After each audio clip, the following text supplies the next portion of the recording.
All right, I hope you enjoyed the show. We hope you enjoyed the show. You're welcome to the final word or the last word tonight or this morning or this afternoon, depending on when you're watching this.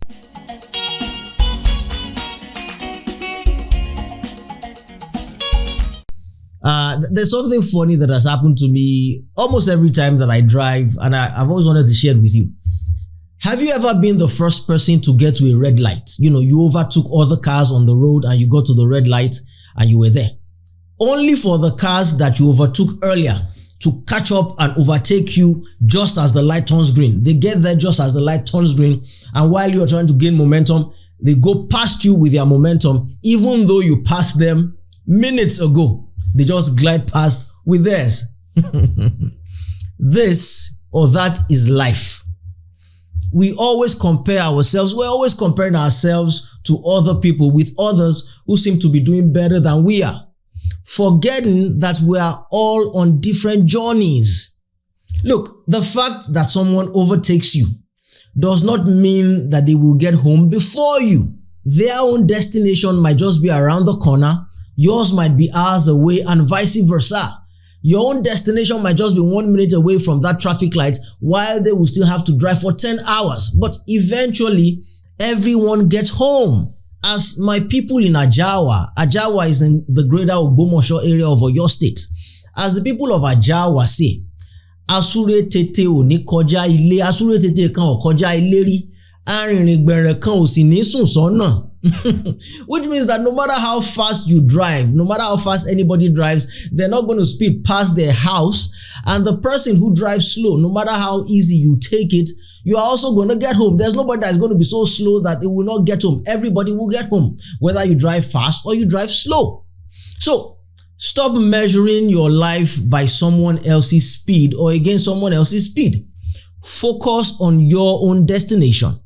And look, when I say destination, I don't mean those set long-term goals, set medium-term goals, set short-term goals, all those goal-setting drills that motivational speakers always push. Heck, let's be honest.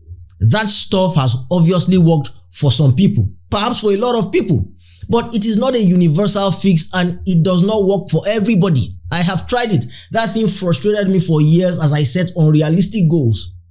Some of us are destined for things that are so big that our minds can't even begin to imagine them. For example, how could Joseph, from the Bible story, how could Joseph, a young Hebrew boy in Palestine, how could he have ever set a goal to become the prime minister of Egypt? He didn't even understand what he was saying. So if traditional goal setting does not work for you as it has not worked for me, stop beating yourself over the head. It works for some people. It is not a one size fits all. What all of us need is a sense of purpose. All of us need a sense of purpose. Once you have a sense of where you're meant to go in life, then set short-term, project-based, realistic milestones to help you move forward.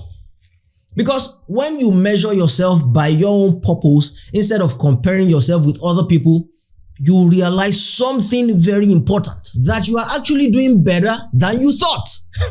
That you're doing far better than you thought. That's why the people of Ajawa also say, Teruba monuro ni yo mopeda. Teruba monuro yo mopeda. Even a slave will find things to be thankful for if he truly reflects. Now, hear this.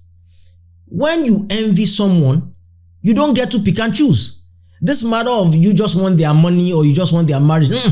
You just can't want one thing. If you envy a person, you must also want all areas and all parts and all facets of their lives. You must want their marriage. You must want their health. You must want their family.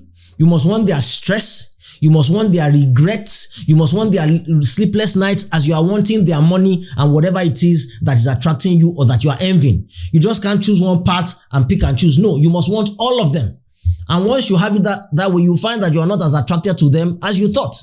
Because comparison without full context is just deception. Look, as we round up, let me tell you a story. We were once driving from Ajawa, the same Ajawa, back to Lagos a couple of years ago, when a Mercedes-Benz 190 overtook us at high speed, weaving recklessly in and out of traffic, just overtaking everybody, just going like that. Now, about 10 minutes later, we ran into traffic. And when we finally got to the front, after about 15 minutes in traffic, just moving slowly, what my people call sukere fakere, just move slowly. Guess what? It was that same Mercedes 190 that had overtaken us. It was that same Mercedes 190 that was now involved in an accident, a ghastly accident. Thankfully, no one died. There were a few minor injuries, but the lesson is clear. Just because someone seems to be going faster than you are does not mean that they are going the right way or that they will get there before you. And even if they are, what is your own concern with that? They are going to their own house. They're going to their own destination. The chances are that you're not going to the same place. I am confident that that day I got home before that driver of that Mercedes 190, and I got home in one piece and in peace, or at peace. So to come full circle and to finish where we started, everybody eventually gets home. Just focus on your own road and your own destination.